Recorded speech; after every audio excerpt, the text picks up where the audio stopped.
அன்னம் பரபிரம்மம் என்று கூறி உணவை இறைவனாக பாவிப்பது நம் தர்மம். கல்லினுள்ளே வாழும் தேரை முதல் கர்ப்பப்பையில் வளரும் உயிர் வரை அனைத்து உயிர்களுக்கும் உணவளிப்பவன்தான் ஈசன். அகமன்னம் அகமன்னம் அகமன்னதோ என்று அன்னத்தை பற்றி வேதம் குறிப்பிடுகிறது. எங்கும் நிறைந்திருக்கும் பரம்பொருள் அன்னத்தின் வடிவில் இருக்கிறான் என்பதே இதன் பொருள்.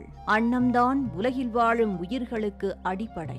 உயிர்களை படைத்ததோடு மட்டுமல்லாமல் அவற்றின் பசியாற்றுவதற்கு இரையையும் தந்தருளும் இறைவனுக்கு நன்றியை செலுத்தும் விதமாக அன்னாபிஷேகம் நடைபெறும். சிவாய நம சிவாய நம சிவாய நம சிவாய நம சிவாய நம சிவாய.